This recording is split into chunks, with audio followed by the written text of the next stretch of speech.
Sir আজি সজাগতা সভাৰ জৰিয়তে আপুনি কি মেছেজ দিব বিচাৰে অসমবাসী? এই সজাগতাৰ সভাৰ যোগেদি মই অসমবাসীক এটা আহ্বান জনাইছোঁ।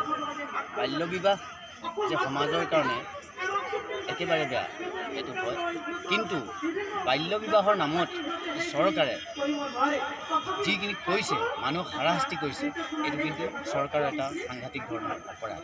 কাৰণ চৰকাৰে জানি শুনি ইমান দিন থৈ দিছে আইনখন, আৰু যাকে পাৰে তাকে উঠাই নিছে।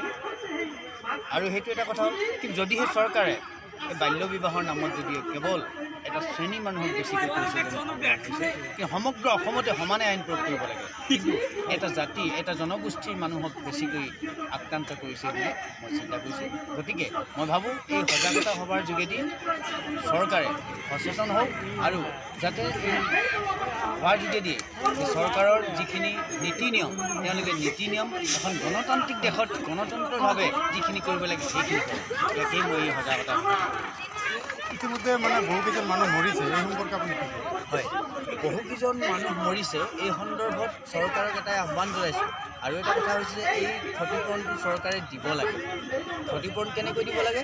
তেওঁলোকে নুবুজা, আৰু এই সন্দৰ্ভত কিন্তু মানৱ অধিকাৰ কৰ্মীসকলেও আগবাঢ়ি আহিব লাগে। মোৰ কথাটো হ'ল কি, মানৱ অধিকাৰ কৰ্মীসকলেও কি কাৰণে পিছ পৰি আছে এই ক্ষেত্ৰত সেইটো ভাবিবলগীয়া হৈছে। মই ভাবোঁ যে মানৱ অধিকাৰ কৰ্মীসকলেও আগবাঢ়ি আহি এই ক্ষেত্ৰত কিছু আগভাগ ল'ব লাগে, তেতিয়াহে চৰকাৰে অলপ তেওঁলোকে স্যাৰ আসলে দায়ী কোন হয় আপুনি কি ভাবে?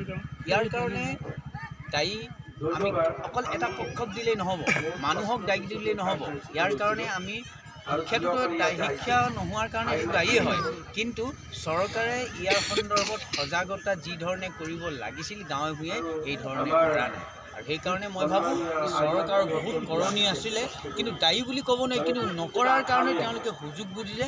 আৰু দ্বিতীয়তে ইয়াৰ যিখিনি প্ৰতিনিধি, চৰকাৰৰ প্ৰতিনিধি, তেওঁলোকে কিন্তু এই সমাজখনক একেবাৰে ভাল চকুৰে চোৱা নাই। যদিহে বাল্য বিবাহ ইমান এই চৰকাৰ প্ৰতিনিধিসকলে তেওঁলোকে এই সন্দৰ্ভত মানে অন্ততঃ তেওঁলোকে চিন্তা চৰ্চা কৰিব লাগিছে, সমাজে কি কৰি আছে নেদেখা ভাও তেওঁলোকে ইমান দিন থাকিলে। গতিকে মই ভাবোঁ চৰকাৰ প্ৰতিনিধিসকলৰো দায়ী আছে, চৰকাৰৰো দায়ী আছে, আৰু যি সমাজৰ কিছুমান গণ্যমান্য ব্যক্তিসকলৰ কিছু নিয়ম কাম আছে, তেওঁলোকৰ কিন্তু দায়িত্ব আছে।